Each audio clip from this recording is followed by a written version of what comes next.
Boas-vindas a mais uma explicação visual. Hoje, a gente vai mergulhar em uma análise totalmente neutra sobre duas visões de mundo muito, mas muito diferentes. O objetivo aqui é colocar lado a lado as bases do aconselhamento bíblico e da psicologia secular. Para quem quer entender exatamente onde e por que essas duas áreas se separam, esta análise vai direto ao ponto. Vamos começar. O nosso roteiro de hoje é super direto. Vamos passar por 4 áreas essenciais. Primeiro, a natureza da culpa. Segundo, a visão secular. Terceiro, a ideia de tratar as causas e não os sintomas. E, para fechar, o aconselhamento visto como uma verdadeira batalha espiritual. Ponto número 1. A natureza da culpa. O material de origem começa traçando uma premissa que é absolutamente negociável sobre a natureza humana. Nessa perspectiva do aconselhamento bíblico, a natureza humana não é, nem de longe, uma lousa em branco. A ideia central aqui é que o ser humano já nasce com um problema. Ele é considerado corrupto e está em um estado real e objetivo de culpa diante de Deus. Essa é a base de absolutamente tudo que a gente vai ver daqui para frente. E a fonte faz questão de traçar uma linha divisória muito nítida sobre isso. Olha só que o texto da Teologia do Aconselhamento Cristão diz na íntegra. É importante, nesta conjuntura, distinguir entre culpa e senso de culpa.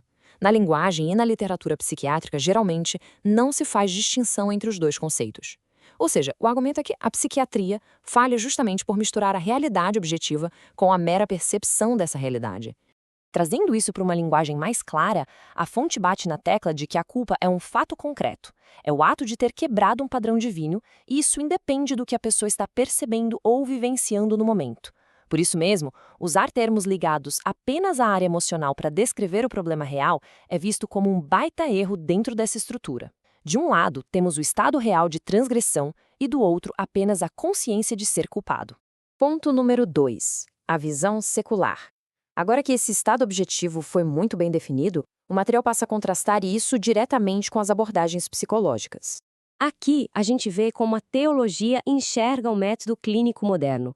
O autor Eric Johnson, no livro Aconselhamento Cristão, afirma o seguinte: o tratamento secular para essas emoções autoconscientes negativas, quando necessário, costuma ser medicação ou terapia de conversação, em que os aconselhados são incentivados a reinterpretar sua vergonha e seu sentimento de culpa como experiências meramente subjetivas que são, ou basicamente falsas, Rogers, 1961, mas em nenhum dos casos carregam um significado ético ou espiritual transcendente. O grande X da questão para eles é que as terapias esvaziam todo o peso espiritual da situação. E para ilustrar essa visão psicológica de forma justa e imparcial, o material traz Carl Rogers. Em Terapia Centrada no Cliente, a citação na íntegra é essa. O terapeuta aprende o self do cliente como este o vê e aceita-o. Aprende os aspectos contraditórios que foram negados à consciência, também os aceita como fazendo parte do cliente. E estas duas formas de aceitação revestem-se do mesmo calor e do mesmo respeito. É assim que o cliente é capaz de fazer a experiência de si como sendo uma pessoa que tem sentimentos o X, que tem outros tipos de sentimentos, e fazê-los sem culpabilidade. Traduzindo essa teoria clínica para termos mais diretos, a análise argumenta que o método de Rogers foca pesadamente na autoaceitação. E o objetivo disso seria especificamente fazer com que o indivíduo pare de ter aquela percepção de condenação por emoções ou atitudes que, sob a ótica teológica, seriam consideradas pecaminosas. A explicação vai além e traz outra gigante perspectiva secular, dessa vez do próprio Sigmund Freud. A citação diz na íntegra: não podemos afastar a hipótese de que o sentimento de culpa da humanidade vem do complexo de Édipo e foi adquirido quando do assassinato do pai pelo bando de irmãos. Ali a agressão não foi suprimida, mas levada a efeito, a mesma agressão cuja supressão deve ser fonte de sentimento de culpa na criança. O destaque aqui é que a visão freudiana desconecta totalmente a angústia humana de qualquer figura divina. Para ele, a origem dessa dor está enraizada na agressão suprimida e em dinâmicas psicanalíticas, ou seja, nada a ver com uma quebra inata de um padrão estabelecido por Deus. Ponto número 3. Tratando causas, não sintomas. E isso nos leva diretamente à crítica mais pesada que a fonte faz sobre a forma como a metodologia secular lida com esses problemas na prática. O ponto crucial vem novamente do livro Teologia do Aconselhamento Cristão, que basicamente dita as regras de engajamento para esses conselheiros. O texto alerta: como a culpa é a base para o sentimento de culpa, os cristãos devem reconhecer que, não é adequado tratar apenas de sentimentos, por meio de medicação, tratamento de choque, meditação transcendental. 2. Que pode ser perigoso fazê-lo, uma vez que pode resultar numa cauterização da consciência, que é o resultado de deixar de ouvi-la. Os conselheiros cristãos, em vez disso, devem tratar da causa do problema. Fica muito claro que, para eles, tratar apenas a emoção não é só inadequado, é um perigo real. Para explicar essa teologia de um jeito mais visual, o material usa uma analogia muito boa. A argumentação é que a psicologia secular age como se estivesse o tempo todo enxugando um nariz que não para de escorrer. É uma tentativa sem fim de apenas aliviar os sintomas.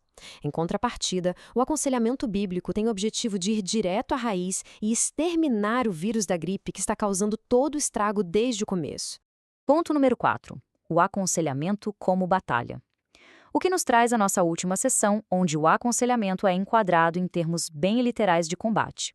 Para entender a intensidade dessa visão, a gente precisa conferir esta citação super impactante do Manual do Conselheiro Cristão. Ela diz na íntegra: o aconselhamento, por isso mesmo, deve ser entendido e efetuado como uma batalha espiritual. O conselheiro precisa considerar-se um soldado de Cristo engajado numa guerra espiritual, quando aconselha. Para tal conflito, somente toda a armadura de Deus é suficiente. Os conselheiros incrédulos, além de não possuírem tal equipamento, mostram-se totalmente ignorantes quanto à verdadeira natureza dessa situação. Na realidade, vistos serem soldados do exército de Satanás, encontram-se do lado contrário e, por conseguinte, dificilmente se poderia confiarem neles para libertarem seus clientes evangélicos dos manópolas de Satanás. A linguagem não deixa absolutamente nenhuma margem para meio termo, né? É descrito literalmente como uma zona de guerra. E seguindo essa mesma linha de raciocínio, os conselheiros seculares são vistos quase como pessoas navegando num mar agitado sem ter uma bússola.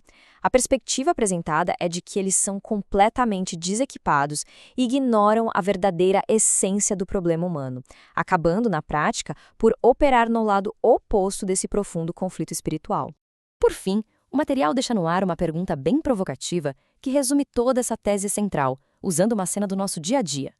Alguém levaria o próprio carro para ser consertado por uma pessoa que não faz a menor ideia de como o motor funciona?